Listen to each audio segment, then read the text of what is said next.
Form 7 बाकायदा भर करके प्रिंट कर करके भेजे जा रहे हैं और कई जगह हंगामा हुआ है। कई जगह की जानकारी हमारे प्रेस के माध्यम से, यूट्यूबर्स के माध्यम से और कई बहादुर पत्रकारों के माध्यम से हम लोगों को जानकारी मिली है। और जिस समय हम लोगों ने यहां से आपत्ति दी, शिकायतें की और जब अपील की यूट्यूबर्स से और पत्रकार साथियों से, तो बहुत सारे पत्रकार साथियों ने जिम्मेदारी निभाते हुए जमीन पर, ग्राउंड पे जाकर के क्या भारतीय जनता पार्टी चुनाव आयोग से मिलकर के गड़बड़ियां कर रही है,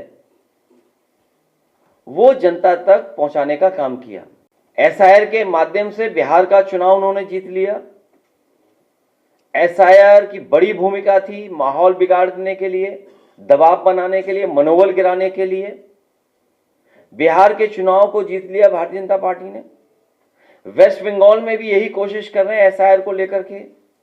वहां की सरकार लगातार और वहां की मुख्यमंत्री लगातार इस बात को कह रहे हैं कि चुनाव आयोग भारतीय जनता पार्टी का आयोग बन गया है और उन्हें मजबूरी में भारतीय जनता पार्टी के काली करतूतों के खिलाफ काला कोट पहनना पड़ा और सुप्रीम कोर्ट में खड़ा होना पड़ा कि किस तरीके से भेदभाव, किस तरीके से election commission Bharatiya Janata party का सहयोगी दल बन गया। द्वापर और त्रेता के जो लोग हैं उनसे हमें बड़ी मदद मिल गई, दशरथ और नंदलाल। द्वापर, त्रेता, सनातनियों के खिलाफ दशरथ, उनकी बात सामने आ गई और आज हमारे साथ नंदलाल हैं। मुझे खुशी है कि बहादुर नंदलाल हमारे साथ खड़े हैं। जो नंदलाल हमारे साथ खड़े हैं ये वही नंदलाल हैं जिनके भारतीय जनता पार्टी ने दस्तखत कराए थे फॉर्म 7 में। फॉर्म 7 जो इनका भरवाया था नंदलाल का, फॉर्म 7, मैं अगर नंदलाल से कहूं, क्योंकि मुझे 1 लाख रुपए इनाम देने थे आपको, आप इस प्राइज से वंचित रह गए। आप प्राइज ही नहीं मिला आपको। वही प्राइज जो आपको देना था मुझे, वही प्राइज मैंने इनको दिया। 1 लाख रुपए हम लोग इनकी बहादुरी के लिए और इन्होंने जो लोकतंत्र बचाया उसके लिए और जो सच्चाई हम लोगों के लिए सामने लाए। अब भारतीय जनता पार्टी के लोग पीछे पड़े हुए थे इनके। मैं 1 लाख रुपए और इनके मंदिर निर्माण जो कर रही है, ये बहुत ही धार्मिक व्यक्ति हैं, देवी के प्रति इन्हें प्रति बहुत लगाव है। अपने गांव में ही, अपने घर पर ही मंदिर का निर्माण कर रहे हैं दुर्गा मां का। तो हम समाजवादी लोग इनके मंदिर को बनाने में भी पूरा सहयोग करेंगे, क्योंकि देवी की वजह से ही आज इनमें इतनी बहादुरी, साहस आया है और उन्हीं की वजह से आज भारतीय जनता पार्टी पकड़ी गई है। इसलिए हमारी मांग है, जो हमारे नंदलाल जी हम लोग सामने ले आए, 16 को और लोग लेके आएंगे, फॉर्म 7 भरवाना बंद करे चुनाव आयोग को।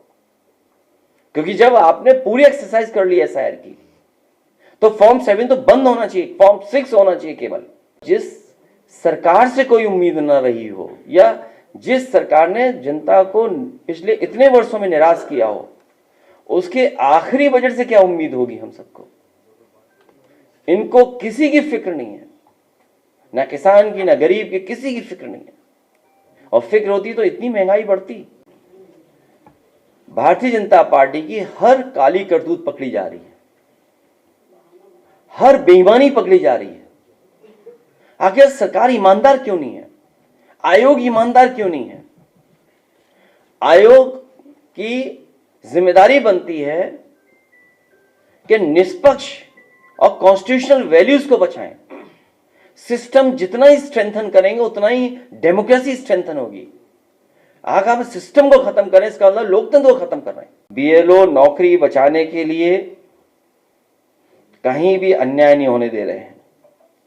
वो मन ही मन लोकतंत्र को बचाना चाहते हैं और पूरी जिम्मेदारी से बड़ी संख्या में बीएलओ मदद कर रहे हैं, क्योंकि उनकी नौकरी का खतरा उनके ऊपर मंडरा रहा है। अंतोगत्वा नौकरी किसकी जाएगी? बड़े अधिकारी बच जाएंगे, बीएलओ की नौकरी ले लेंगे। इसलिए बीएलओ अपनी नौकरी बचाने के लिए लोकतंत्र को खत्म नहीं होने देंगे।